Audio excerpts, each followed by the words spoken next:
लेकिन सपा की ये बहुत अच्छी रणनीति रही है, बहुत अच्छी बात रही कि विजमा यादव के साथ जो वादा मुलायम सिंह यादव ने 1996 में किया था वो आज तक निभा रहे हैं। उत्तर प्रदेश के इतिहास में पहली बार AK-47 से जो हमला होता है वो तभी हुआ था।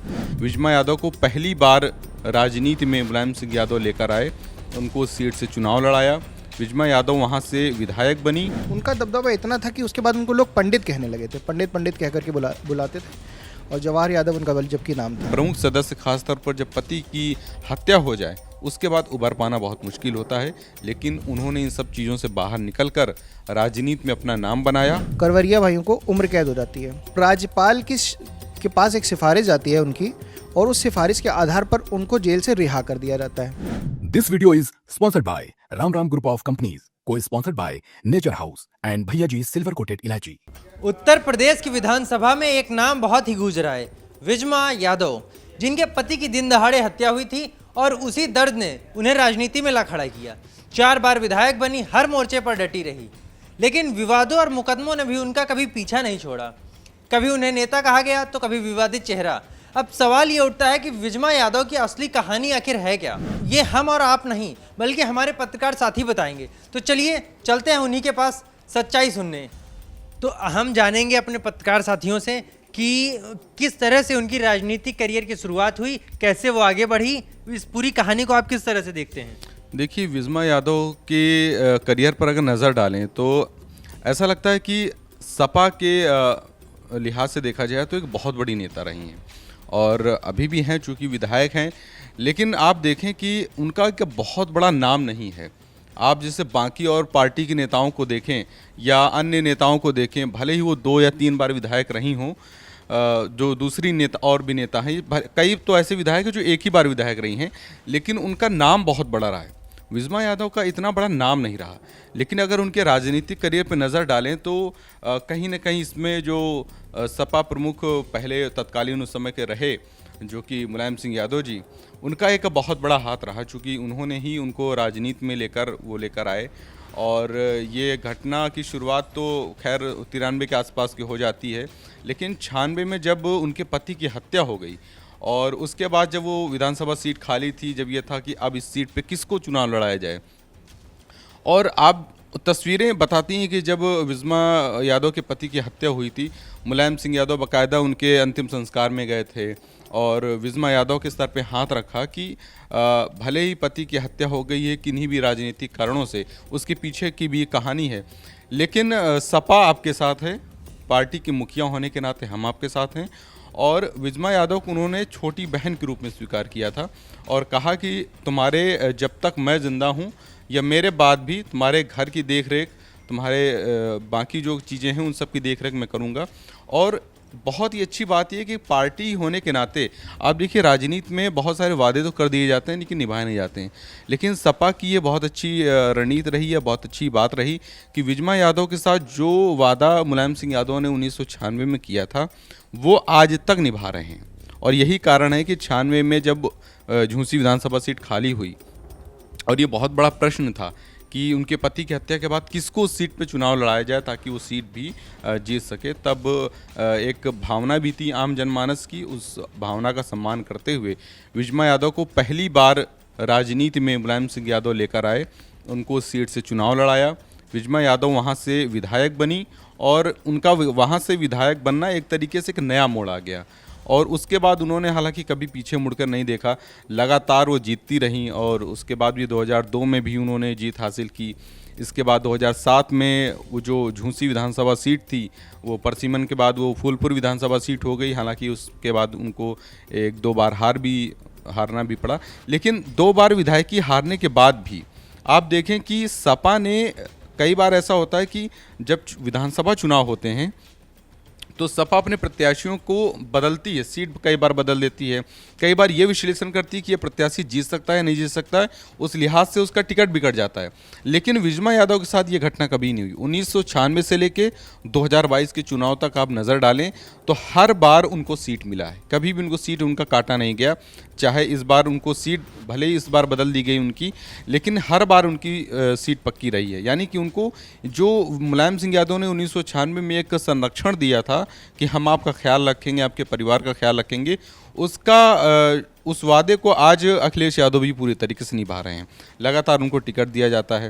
हालांकि ये 2002 की जो घटना हुई थी जिसमें उन्होंने पुलिस पार्टी पे जो हमला हुआ था, उस हमले में उनका नाम आया और उस हमले के बाद, उसके नाम आने के बाद उनको अभी 2022 में उस पे क्या कहते हैं 2024 में उस पे फैसला भी आया, उनको 1.5 साल की सज़ा भी हुई। वो सारी चीज़ें, लेकिन विधायकी उनकी लगातार बनी हुई है। तो एक तरीके से कहा जाए तो विजमा यादव की कहानी बहुत बड़ी है और बस फ़र्क इतना रहा है कि उनके राजनीतिक पूरे करियर में उनको उतना बड़ा नाम पता नहीं क्यों उभर के सामने नहीं आ पाया जितना बाकी अन्य महिला नेत्रियों का नाम रहा है। लेकिन इन सब के बावजूद उनका तेज़ तर्रार होना, उनका राजनीति पे लगातार पकड़ मजबूत करना, महिला सशक्तिकरण को और बढ़ावा देना, ये एक बहुत बड़ी बात रही। क्योंकि जब आपके घर का कोई प्रमुख सदस्य, खासतौर पर जब पति की हत्या हो जाए, उसके बाद उभर पाना बहुत मुश्किल होता है। लेकिन उन्होंने इन सब चीज़ों से बाहर निकलकर राजनीति में अपना नाम बनाया और आज एक मजबूत नेता के तौर पर वो हैं। बिल्कुल, बहुत ही उनका राजनीतिक करियर बहुत ही मजबूत रहा, वो भी बहुत ही महत्वपूर्ण उनका एक स्थान है। तो भैया ये बहुत ही ज़्यादा खबर ये आती है कि उनके पति की हत्या क्यों हुई, किस कारण से हुई, कैसे हुई, इस पूरी कहानी को आप किस तरह से देखते हैं? देखिए, उनके पति की हत्या कहीं ना कहीं एक जैसे फिल्मी रूप में नज़र आती है। मैं आपको सच बताऊं तो जब 1993 में झूंसी विधानसभा सीट से वो विधायक बनते हैं, तो विधायक बनने के बाद उनका दबदबा बनना शुरू हो जाता है। उससे पहले क्या था, उनका दबदबा इतना था कि उसके बाद उनको लोग पंडित कहने लगे थे, पंडित पंडित कह करके बुलाते थे। और जवाहर यादव उनका जबकि नाम था। उसके बाद हुआ ये कि करवरिया भाई, जो 2 भाई थे, उनका जो था शराब और मोरंग वाले काम में दबदबा बना हुआ था। अब ये चीज़ उनको रास नहीं आती, उनको ऐसा महसूस होता है कि उनका दबदबा कहीं ना कहीं ख़त्म हो रहा है। ऐसे में जवाहर यादव के खिलाफ वो साजिश रचना शुरू कर देते हैं। जब साजिश रची जाती है तो 1996 को 13 अगस्त 1996 में वो जब अपनी क्या नाम है एक गनर और ड्राइवर के साथ जा रहे होते हैं मंदिर का दर्शन करने, तब उन पर हमला होता है। उत्तर प्रदेश के इतिहास में पहली बार AK-47 से जो हमला होता है वो तभी हुआ था। अब उस समय AK-47 का प्रयोग करके गोलियां चलती हैं खूब कायदे से, उनको एकदम छलनी कर दिया जाता है। उनकी गाड़ी पूरी तरीके से जो है छलनी हो जाती है। ड्राइवर और जो उनका गनर होता है उसकी मौके पे ही मौत हो जाती है। वो भी इतनी बुरी तरीके से घायल होते हैं कि जब उनको अस्पताल में लेके जाया जाता है तो वो मृत घोषित हो चुके होते हैं। अब इसी चीज़ का बदला कहीं ना कहीं कह सकते हैं आप, जो समझ में आता है या नज़र में आता है कि उनकी पत्नी को सपा फिर से टिकट देती है और वो टिकट पे जो है क्या नाम है वहाँ से विधायक बनती है। 1996 की ही ये भी बात है। जब 96 में वो बन जाती हैं तो वो विधानसभा में खड़े होकर के कहती हैं कि मेरे पति की आवाज़ अभी दबी नहीं है, उनकी आवाज़ मैं बनूंगी, उनकी आवाज़ आज भी मुखर है। अब होता ये है कि जब करवरिया भाइयों पर जो हमले का आरोप आता है तो आरोप के बाद उसमें मुकदमा चलना शुरू होता है। जब मुकदमा चलता है, एक लंबे समय तक मुकदमा चलता है। 2019 में आकर के, एक लंबे समय के बाद देखिए 2019 में आकर के करवरिया भाइयों पर सुप्रीम कोर्ट फैसला सुनाता है और फैसले में ये बताता है कि ये जो है यही आरोपी हैं। करवरिया भाइयों को उम्र कैद हो जाती है।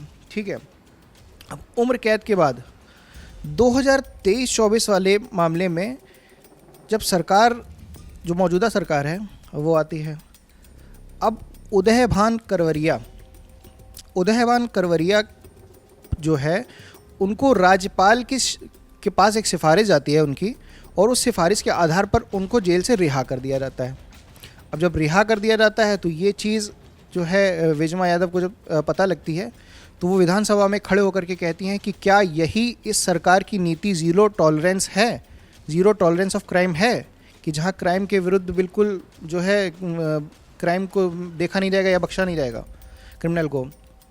तो इस पे विजमा यादव सवाल खड़ा करती हैं। उसके बाद भी क्या नाम है इसका कोई जो है वो बयान निकल कर कोई सामने नहीं आता है कि ऐसा हुआ क्यों उनको जो है क्या नाम है रिहा करा गया है, जबकि उनको तो उम्र कैद हुई थी ना। किस आधार पर रिहा किया गया है ये भी नहीं बताया जाता है। पूरी तरीके से अगर आप देखेंगे तो ये एक राजनीतिक हत्या के रूप में नज़र आई उनके पति की चीज़ें। प्रयागराज में एक बड़ी मतलब काफ़ी मशहूर एक वो भी चलती है, लोकोक्ति टाइप की आप कह सकते हैं, जहाँ उद्योग, राजनीति और अपराध तीनों साथ साथ चलते हैं, और वही कहीं ना कहीं इसमें नज़र आता है। लेकिन ये पूरा जो सिनेरियो है एक फिल्मी कहानी की तरह नज़र आता है। फिल्मी कहानी की तरह इसलिए क्योंकि जब पति की हत्या हुई उसके बाद फिर वो विधायक बनी, और विधायक बनने के बाद भी वो लगभग 3-4 बार विधायक बनी, और विधायक बन करके उन्होंने खड़े होकर के सदन में ये भी कहा कि इनको सज़ा मिलेगी, मैं सज़ा दिलवाऊंगी। सज़ा भी हुई। सज़ा होने के बावजूद भी जब वो छूट गए हैं तो ये एक बहुत बड़ा सवाल कहीं ना कहीं खड़ा हो जाता है। ये पूरी कहानी थी उनके, जो क्या नाम है, पति की हत्या के पीछे का मामला क्या था। बिल्कुल, जिस तरह से आपने देखा, हमारे सभी पत्रकार साथियों ने अपनी अपनी राय दी। अगर आपको भी विजमा यादव की कोई कहानी पता है तो हमें कमेंट बॉक्स में ज़रूर बताएं। तब तक के लिए देखते रहिए क्राइम चौक। धन्यवाद। This video is sponsored by Ram Ram Group of Companies, co-sponsored by Nature House and Bhaiya Ji Silver Coated Ilachi.